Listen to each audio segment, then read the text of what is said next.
Good evening बच्चों। देखो भैया, अपने भूगोल में सेकंड बुक अपने पढ़ रहे थे भारत, लोग और अर्थव्यवस्था। इस बुक का आज अपने 5वां चैप्टर स्टार्ट करने जा रहे हैं और चैप्टर का नाम है भैया भू संसाधन और कृषि। देखो भैया, इस चैप्टर को स्टार्ट करने से पहले एक छोटी सी चर्चा आपसे करूंगा कि कुछ स्टूडेंट के कमेंट आ रहे हैं कि सर, जिस प्रकार से आपने हिस्ट्री और पॉलिटिकल साइंस की क्लास में क्वेश्चन पूछे हैं उसी प्रकार से अपने जियोग्राफी में भी क्वेश्चन स्टार्ट करें। तो अपने भैया जिस प्रकार का सिस्टम हिस्ट्री और पॉलिटिकल में था वैसा ही सिस्टम यहाँ पर आज से अपने लागू करें और उसमें अपने आपको मैं हर वीडियो में अब जितनी भी अपनी क्लास होगी उन हर क्लास में आपको एक ऐसा क्वेश्चन पूछा जाएगा जो आपकी बोर्ड एग्जाम में पूछा जा चुका है। तो जैसे आज की क्लास की बात करें भैया, तो आज की क्लास का अपना क्वेश्चन है कि स्वर्ण से नहीं अपितु स्त्रियों और पुरुषों से एक राष्ट्र मजबूत और महान बनता है। वापस सुनना भैया, स्वर्ण से नहीं मतलब सोने से नहीं, स्त्री और पुरुषों से एक राष्ट्र क्या बनता है? मजबूत और महान बनता है। यह कथन किसका है? यह आपको कमेंट बॉक्स में बताना है। ये क्वेश्चन भैया आपकी जितने भी देखो इस प्रकार के जितने भी मैं आपको क्वेश्चन पूछूंगा वो सारे क्वेश्चन आपकी बोर्ड एग्जाम में पूछे हुए हैं। ठीक है, अब स्टार्ट करते हैं भैया अपनी क्लास और सबसे पहले बात करते हैं भैया अपने भू संसाधन। देखो, भू संसाधन भैया यहाँ पे दो वर्ड है, एक है भू और दूसरा है संसाधन।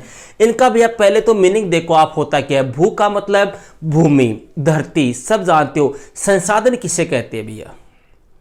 संसाधन जिसे अपने अंग्रेजी में रिसोर्स कहते हैं भैया। संसाधन देखो आपने 10th क्लास में पढ़ा होगा कि प्रकृति में विद्यमान वे तत्व या साधन जो मनुष्य के काम आते हैं या मनुष्य जिनको अपने काम में लेता है, उपयोग में लेता है या प्रयोग करता है। जैसे भैया ये एक क्या है? ये एक साधन है। ये क्या है?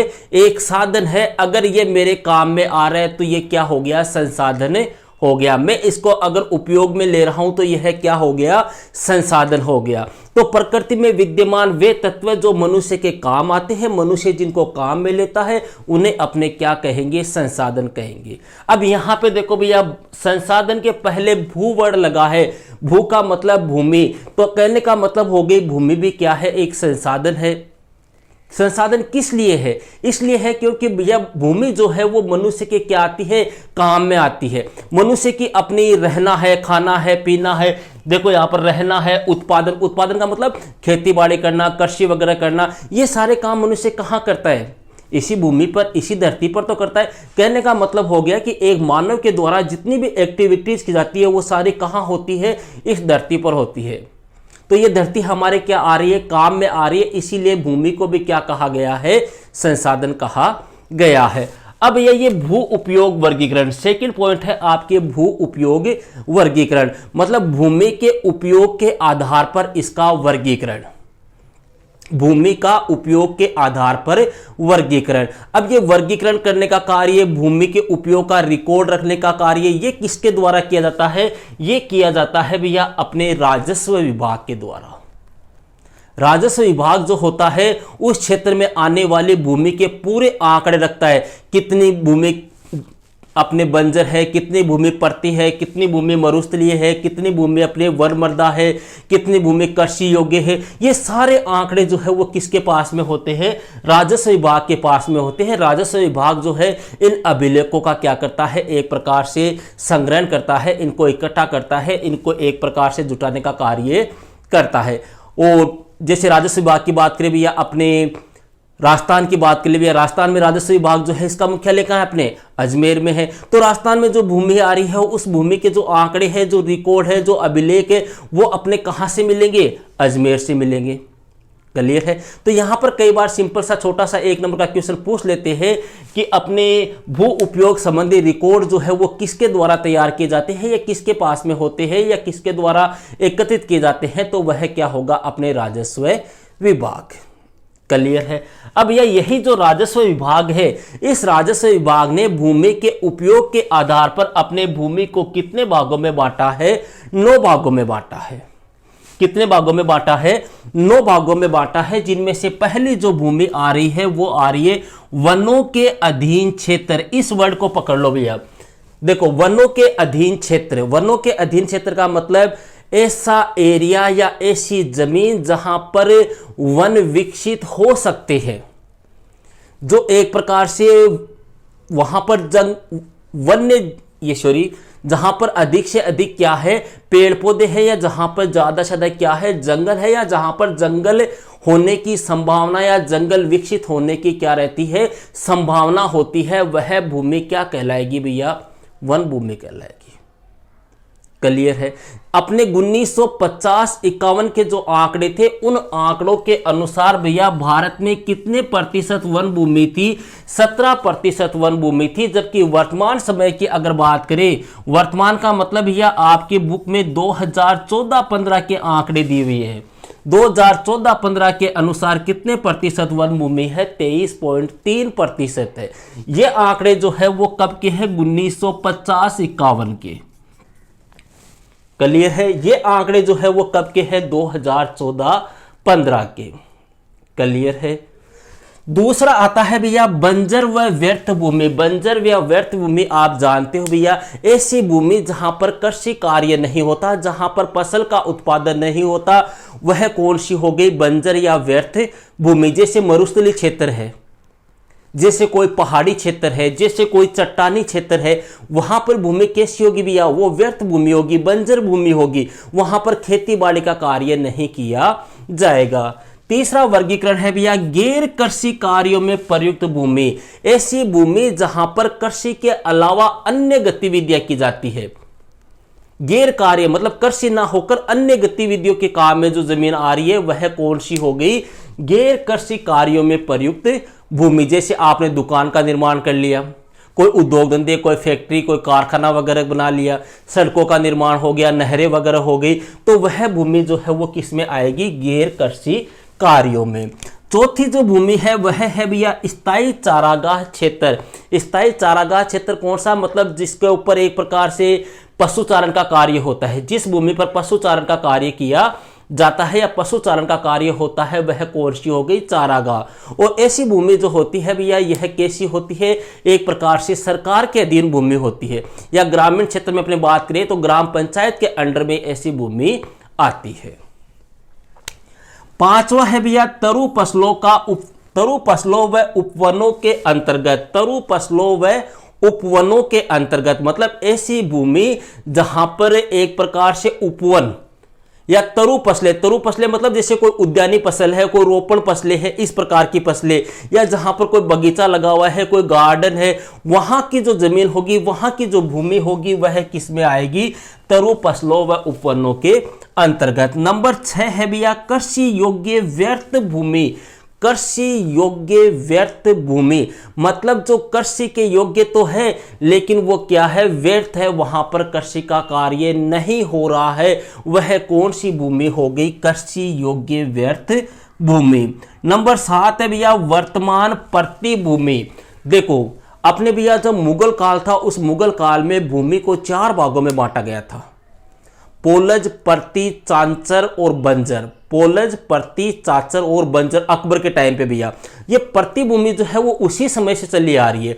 पर्ती किस, देखो एक तो होती है पोलज। पोलज तो कौन सी होगी? जिसके ऊपर प्रतिवर्ष खेतीबाड़ी की जाती है। पर्ती कौन सी होगी? जिसके ऊपर 1 साल छोड़कर 1 साल खेती करते हैं, वह कौन सी हो गई? पर्ती। चाचर कौन सी होगी? जिसके ऊपर 2-3 साल छोड़ के खेती करते हैं। और बंजर कौन सी होगी? जिसके ऊपर खेती का कार्य नहीं होता है। अकबर के टाइम पे ऐसा सिस्टम था भैया। तो ये प्रतिभूमि जो देखो यहां पर वर्तमान प्रतिभूमि का मतलब जो 1 वर्ष या उससे कम समय तक क्या रहती है? कृषि रहित रहती है। मतलब ज्यादा से ज्यादा 1 साल तक उस पर कृषि नहीं होगी, फिर अगले साल कृषि होगी, फिर 1 साल नहीं होगी, फिर 1 साल होगी। ठीक है। और ये सिस्टम इसलिए होता है ताकि भूमि की जो गुणवत्ता जो है वह बनाए रखी जा सके। अगला है भैया पुरातन प्रतिभूमि। पुरातन प्रतिभूमि जिस पर 1 वर्ष से तो अधिक और 5 वर्ष से कम समय तक क्या हो? कृषि रहित हो। मतलब 1 साल खेती करनी हो कोई बात को नहीं, लेकिन 5 साल के अंदर अंदर उसके अंदर क्या होनी चाहिए? कृषि का कार्य होनी चाहिए, उस पर खेती का कार्य होना चाहिए वह कौन सी होगी? पुरातन प्रतिभूमि। मतलब जिसको 1 वर्ष आप प्रति छोड़ सकते हो, लेकिन 5 वर्ष से पहले पहले उस पर क्या होनी चाहिए? कृषि का कार्य होना चाहिए। और नंबर 9 है भैया नीवल बोया क्षेत्र। ये आप सब जानते हो, जिसके ऊपर फसलें उगाई जाती है, काटी जाती है, बोई जाती है, वह कौन सी हो गई? नीवल कृषि क्षेत्र। अब यहां पर भैया देखो, मैंने यहां पर 2 आंकड़े लिखे हैं आपको, हालांकि ये आंकड़े अपने आगे जाके काम आएंगे, इनके ऊपर आगे चर्चा करेंगे कि ये भूमि जो है, जैसे मान लो यहाँ पर 1950-51 में 17% थी, 2014-15 में ये 23.3% हो गई। इसी प्रकार से भैया ये अपने 1950-51 में 41.7% थी, 2014-15 में यही जो है 45.5% हो गई। तो इसकी चर्चा अपने अगले वीडियो में करेंगे कि ये भूमि की कौन सी भूमि ज्यादा हुई है, कौन सी भूमि कम हुई है, किसमें कितना कम हुआ है। इसीलिए मैंने ये आंकड़े आपको बताए हैं। हालांकि आपको इनको विशेष ज्यादा ध्यान नहीं रखना है, सिर्फ इन 2 आंकड़ों का अपने को जरूर से ध्यान रखना है कि नीवल बोए गए कृषि क्षेत्र कितना है, वन भूमि कितनी है। क्लियर है। अब अपना अगला पॉइंट आ रहा है भैया भारत में भू उपयोग परिवर्तन। भारत में भू उपयोग परिवर्तन। देखो भैया अगले बात करें कि भारत में भू उपयोग परिवर्तन की, तो देखो भारत में जो भूमि है उस भूमि पे क्या हो रहा है, समय के साथ साथ अपने एक प्रकार से उस भूमि के उपयोग में क्या आ रहा है? परिवर्तन आ रहा है, उसमें चेंजिंग आ रही है। समझ रहे हो? अपने पास लो मान लो कोई जमीन है, उसके ऊपर अपने 5 साल पहले कृषि का कार्य करते थे, फिर उस पर मान लो अपने कोई कारखाना बना लिया, फिर उसी के ऊपर अपने कोई थोड़ी सी इस कारखाने को तोड़कर अपने कोई बिल्डिंग बना ली, कोई इमारत बना ली। तो ये एक प्रकार से कहने का मतलब ये है कि ये जो भूमि का उपयोग हो रहा है, इस भूमि के उपयोग में परिवर्तन क्यों हो रहा है? उसको कभी आप कृषि के काम में ले रहे हो, कहीं पर आप इमारतें बना रहे हो, कहीं पर हॉस्पिटल बना रहे हो, कहीं पर उद्योग धंधे बना रहे हो, कहीं पर फैक्ट्री की स्थापना कर रहे हो। तो ऐसा सब कुछ क्यों हो रहा है, उसकी चर्चा अपने करते हैं। देखो ये सब होता है भैया मनुष्य की कौन सी एक्टिविटीज के कारण? आर्थिक क्रियाओं के कारण। भू उपयोग में जो परिवर्तन होता है वह किस लिए होता है? आर्थिक क्रियाओं के कारण होता है। अरे जैसे मान लो मेरे पास में 10 बीघा जमीन है, ठीक है, 10 बीघा जमीन है मेरे पास में, इस पर खेती करने के लिए मेरे परिवार में 2 ही सदस्य हैं और वो इसको एक प्रकार से पर्याप्त कृषि का उत्पादन नहीं कर पा रहे या पर्याप्त समय नहीं दे पा रहे। तो मैं क्या करूंगा? इस भूमि से इनकम करने के लिए, कौन सी क्रिया करने के लिए?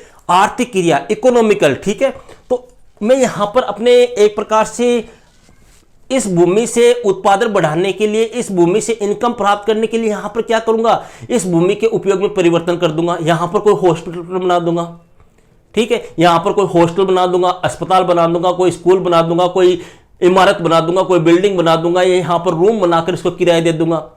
ठीक है, तो ये सब मैं किस वजह से कर रहा हूं? यही तो हुआ ना। देखो मानव के द्वारा की जाने वाली आर्थिक क्रियाओं पर भू उपयोग निर्भर करता है। अब आर्थिक क्रिया क्या होती है भैया, ये आपको बताया हुआ है। ऐसे क्रियाकलाप जिनसे मनुष्य को क्या प्राप्त होती है? आय प्राप्त होती है, इनकम प्राप्त होती है, उसी को क्या कहते हैं?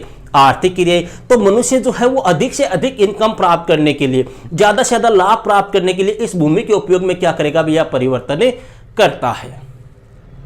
ठीक है, आगे देखो। अब इस भू उपयोग को प्रभावित करने वाले अर्थव्यवस्था के 3 परिवर्तन, मतलब अर्थव्यवस्था में कौन से ऐसे परिवर्तन हुए जिनकी वजह से इस भू उपयोग में क्या हुआ? परिवर्तन हुआ। तो अपने 3 परिवर्तन भैया आपके सामने ये है, और ये आपकी परीक्षा की दृष्टि से भी काफी महत्वपूर्ण है, एग्जाम में पूछे जा चुके हैं, इसलिए थोड़ा सा आपको ध्यान रखना है।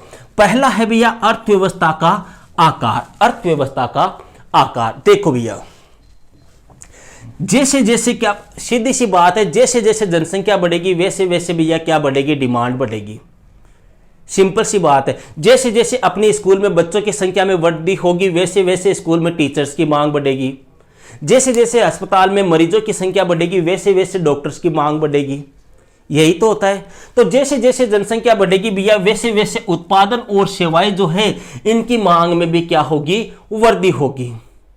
ज्यादा से ज्यादा उत्पादन हो, ज्यादा से ज्यादा सेवाएं प्रदान की जाए, इनकी मांग होगी। ठीक है, इससे भूमि पर क्या बढ़ेगा? दबाव बढ़ेगा, और दबाव बढ़ने के कारण क्या होगा? जो सीमांत भूमि होती है उस सीमांत भूमि को भी क्या लिया जाता है? काम में लिया जाता है। सीमांत भूमि कौन सी? मतलब ऐसी भूमि जिसके ऊपर कृषि का कार्य नहीं होता या जो कृषि के योग्य नहीं होती। क्लियर है। सेकेंड पॉइंट है भैया अर्थव्यवस्था की संरचना में बदलाव। अर्थव्यवस्था की जीडीपी की संरचना में बदलाव। देखो भैया, अपने पहले जो लोग थे वो ज्यादातर लोग जो है वो कौन से क्षेत्र में कार्यरत थे?